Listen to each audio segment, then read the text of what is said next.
Get down there and I see what's going on. It wasn't near the exterior of the house. It was like right in the middle. I had to crawl like 20 feet. And it looks like the whole thing just completely fell apart down here. It looks like they held it together with black duct tape, which is not the right type of tape to use to connect vents because the duct tape dries out eventually. So, after thinking about how I was going to do it, I decided to use one of these double-sided adapters. So I was just making sure that this adapter fits. All it is just two sides of male adapter. So that's what it looks like. Simple piece, but it could be a lifesaver in these type of situations. So now I am planning how I'm going to do it. The top part is semi-rigid dryer vent, which is pretty common, and then the bottom is fully rigid dryer vent. So what I'm going to do here is I am going to make sure that my adapter is going to fit. So I put my clamp, I loosen up my clamp, and then I'm going to put it up there so it's there when I need it. There's my clamp, making sure it's on.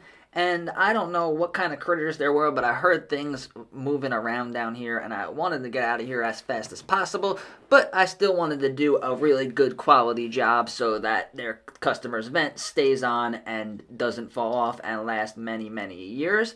So I am making sure everything's smooth. Sometimes with these semi-rigid vents, you have to smooth out the edges in order to get them on, so that's what I did. Smooth it out, make sure it could fit into the rigid pipe, and then now I am going to put it into the semi-rigid pipe. It fit on perfectly. It was snug. It probably would have held on perfectly fine if I just had it pressed together, but I wanted to make this really, really secure. So once I got it in there good, made sure it was sealed up around the edges and in there good, not going anywhere, I took my clamp. This is a clamp that uses a screw or a bit driver, so I used my drill, made sure it was on there tight, not going anywhere. I pulled it a little bit. It seemed like it was on there really, really well, so things are looking pretty good at this point.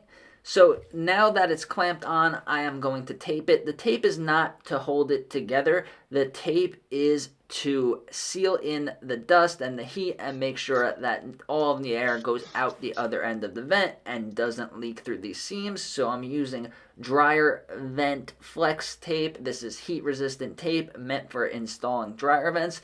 Do not use regular duct tape. As you can see, regular duct tape will dry out and eventually fall apart, and then you'll have this problem that I had to fix. So now that the top is secure, I'm going to put the rigid duct in there, make sure it's good. I clamped it in, and then now I am going to use another piece of tape, making sure it's nice and neat. I always like to make my tape look nice and neat, even though this is 20 feet deep into a crawl space that probably no one's going to see. I still want my work to be nice and neat. It's just the way that I've always worked. So I'm just going to make sure that I put another piece of tape, make sure this is not going anywhere. So I tape it up, and then now once it's up there, I put some supports on a beam a little further back so that it wasn't hanging by the attachment, but the pipe was supported and there wasn't any weight on it. So just putting a couple extra pieces of tape for good measure. And now what I'm going to have to do is go inside, turn on the dryer, crawl back down here, and make sure that nothing is leaking.